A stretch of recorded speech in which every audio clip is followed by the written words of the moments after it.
Hello guys, welcome to my channel. कशा आहात everyone? I hope छान मजेत असेल तुम्ही. तर खूप दिवसांनी ब्लॉग घेऊन आले. मध्येच नीतूचं ऑपरेशन झालं होतं आणि पाहुणे वगैरे पण खूप येत होते नीतूला बोलण्यासाठी. तर टाईमच भेटत नव्हता ब्लॉगसाठी वगैरे, म्हणून थोडासा ब्रेक घेतला होता. आणि आता चला सुरू करावं म्हटले परत. तर इथे आमची तयारी चालू आहे गावाकडे जाण्यासाठी. आणि आता त्यांची तब्येत ठीक झाली आहे, तर 2-3 दिवसासाठी जाऊन येतो म्हटले.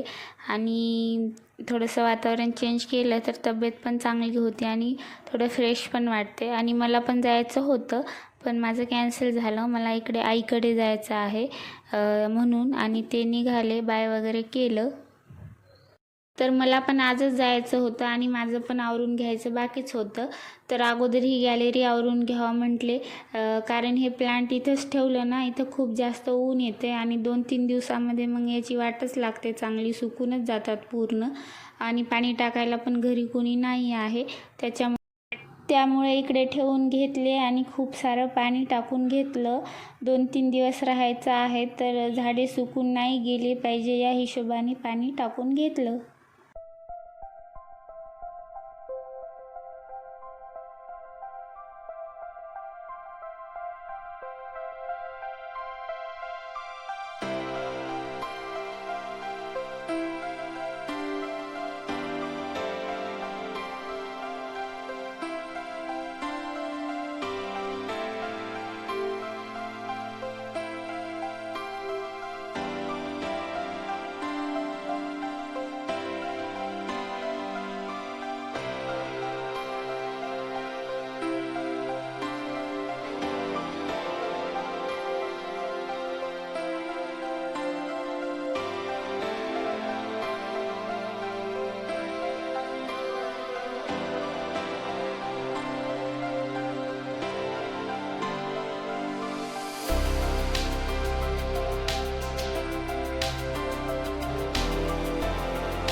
आणि कपड्यांची वगैरे पॅकिंग करून घेतली आणि 2-3 दिवसासाठीच कपडे घेतले, तरी पण बॅगमध्ये बसत नव्हते.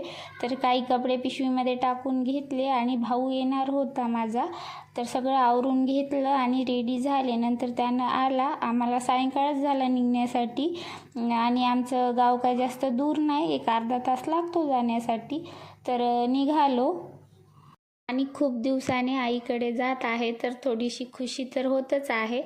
तर आलो आणि हे आहे आमचं छोटंसं घर. छोटं नाही, मोठं आहे, पण व्हिडिओमध्ये छोटं दिसत आहे. तर इकडे आलं ना छान करमतंय. आणि माझ्या चेहऱ्यावरून तर तुम्हाला समजलंच असेल. तर आई इथे स्वयंपाक बनवत आहे आणि हे आहे आमचं किचन.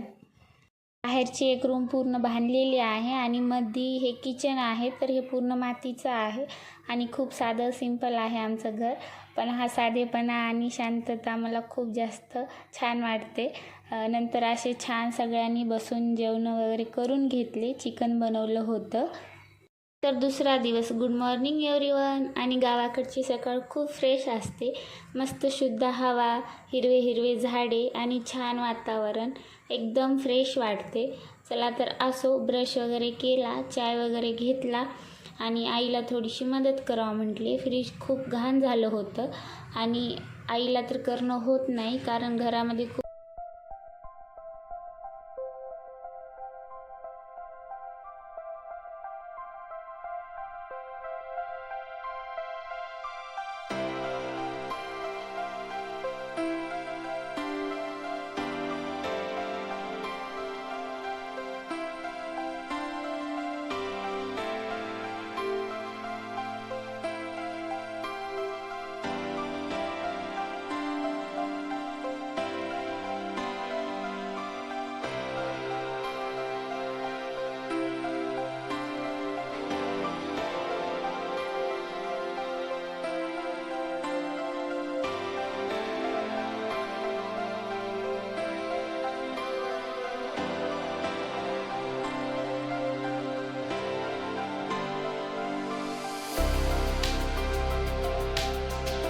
थोडीशी डीपली क्लिनिंग केली आणि सामान वगैरे व्यवस्थित लावून घेतलं आणि आता बघा किती छान व्यवस्थित दिसत आहे.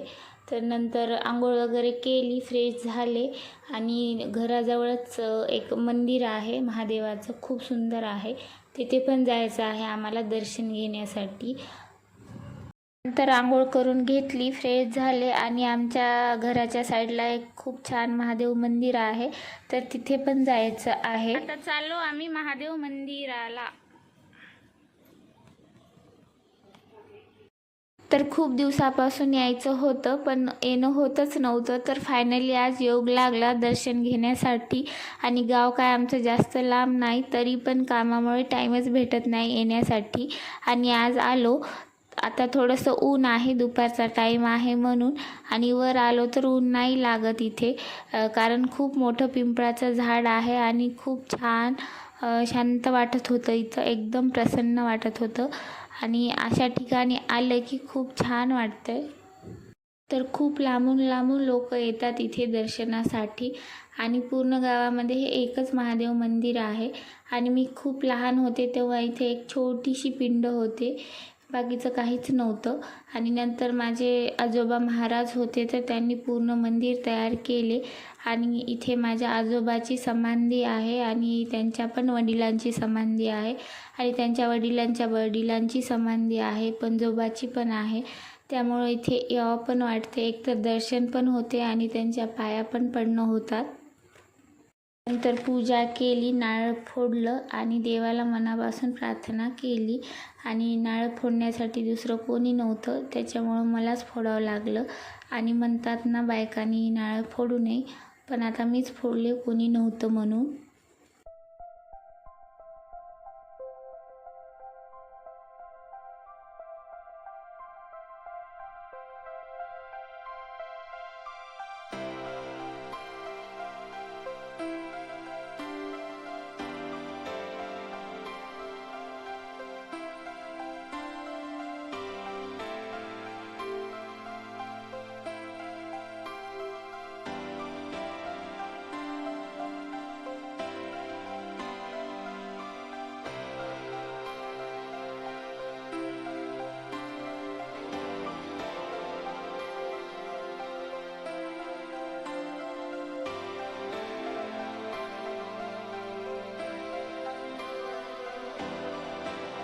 सगळ्या समाधीची पूजा वगैरे केली. आणि हे माझ्या आजोबाची समाधी आहे, यांची पण केली पूजा आणि पाया पडल्या.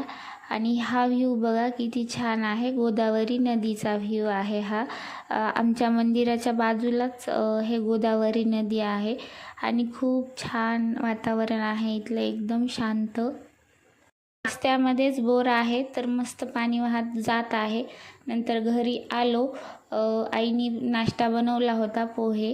दुपारचा नाश्ता केला आणि रेडी वगैरे झालो. आणि जत्रेला जायचं होतं आणि आमच्या इकडे जत्राच म्हणतात, तर निघालो जत्रेसाठी. मग आम्ही आलो, आई आणि मी, आणि जत्रा फिरू लागलो. तर जास्त काय मोठी जत्रा नव्हती, एक 7-8 दुकानं होती तिथं. ते पण लहान लेकरांची खेळणी वगैरे, भांड्यांची अशी दुकाने होती. आणि खूप सारे लोक आले होते जत्रेसाठी. मग मध्ये आलो, दर्शन वगैरे घेतलं भवानी मातेचं, प्रसाद घेतला आणि थोडीशी जत्रा फिरली, सामान वगैरे घेतलं तिथलं आणि नंतर निघालो घरी. आईसोबत जत्रेमध्ये मस्त मजा आली. आणि असा होता माझा गावाकडचा ब्लॉग. आवडला असेल तर लाईक करा, शेअर करा, सबस्क्राईब करायला विसरू नका. भेटूया लवकरच आणि कमेंटमध्ये नक्की सांगा तुम्हाला कसा वाटला. बाय.